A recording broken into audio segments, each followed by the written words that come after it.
Steal and unalive my dog? Enjoy getting brutally hospitalized. So I have this neighbor Jason who lives a few doors down who is essentially my bully. He goes to my school and picks on me there a lot. The bullying is verbal most of the time, but it can get physical too. He is 16 and I am 14, therefore he is a lot stronger than I am. On instances, he has shoved me to the ground, stolen my lunch money, made me a laughing stock of the classroom, and so on. He is one of those cool kids, who thinks he is entitled to everything that anyone owns and dare someone fight back. His rich mommy and daddy will sue. One standout feature of his is that he hates dogs with a passion. He has seen me walk my dog many times and ran over to tell me how much he hates it, how ugly my dog is and that we should put him down. Well, last week I was walking my dog and Jason ran up to me. This time, he was feeling extra bold. He has never tried to lay his hands on me before when my dog was there, as I think my dog scares him, but this time it was different. Jason pushed me to the ground and went to kick him. Now my dog is an Appenzeller Sennenhund. He is small, but he is as protective of me as they come. Seeing that my bully had knocked me to the ground and was on his way to kick me, my dog jumped in and proceeded to bite Jason's leg extremely hard, drawing red even through his pants. Jason screamed and tried to kick my dog with the other leg, but missed and my dog bit his other leg. Jason clutched it and fell to the ground, and I got back up. I felt strong at that moment, and I proceeded to laugh at Jason and call my dog a good boy before heading home with him. I was fully expecting to have the parents demanded the dog to be put down, but this was not the case. What happened instead was so much worse. A few days later, while my entire family was out of the house, Jason picked the lock to our house and my dog was inside alone. Jason was carrying a knife. And he proceeded to unalive my dog. We came home to find the door unlocked and our dog dead inside. With 17 marks in him. I cried immediately and my parents rushed to check the camera footage, and there they saw Jason. My parents wanted to go to the police but I TLD'd them not to. I told them I wanted Jason to feel the same pain I felt and the police were not going to make that happen.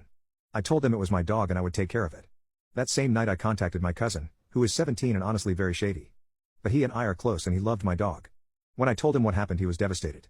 He lived in the state over and I told him was there anything he could do to make Jason pay, and without hesitation he said he would. I told him that this means the world to me and he told me not to worry, that dog was special to him too and he wanted to punish the jerk who did this. He told me he will visit in a few days and will make Jason pay then. He's arriving tomorrow and I have not told my parents of my plan. Steal and unalive my dog?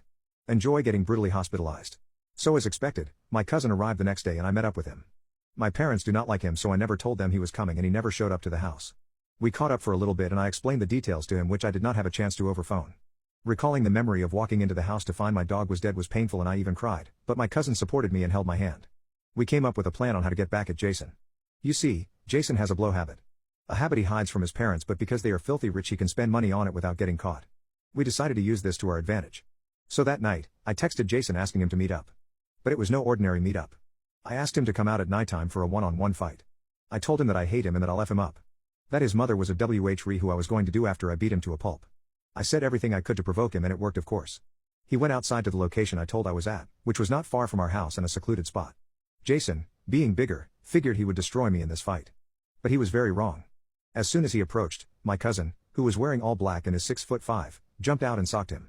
I then socked Jason. The two of us proceeded to lay into Jason for quite some time, systematically wailing on him while he was on the ground. All while we yelled that this was for our dog.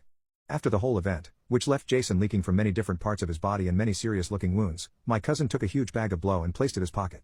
My cousin and I wore gloves so we did not get any fingerprints on his jacket too.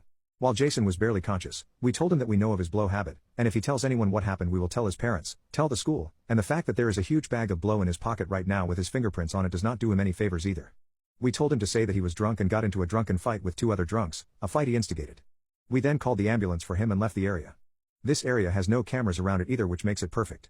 While the ambulance was coming my cousin and I took off our jackets which were bloody as well as our gloves and threw them into a bush far away. When the ambulance arrived we found this stranger laying on the ground bleeding and badly injured. They hauled him away and it's been a few days. As far as I know Jason needs surgery as he is that badly wounded. I also know he has told his parents exactly what my cousin and I told him to say, as he texted me this himself.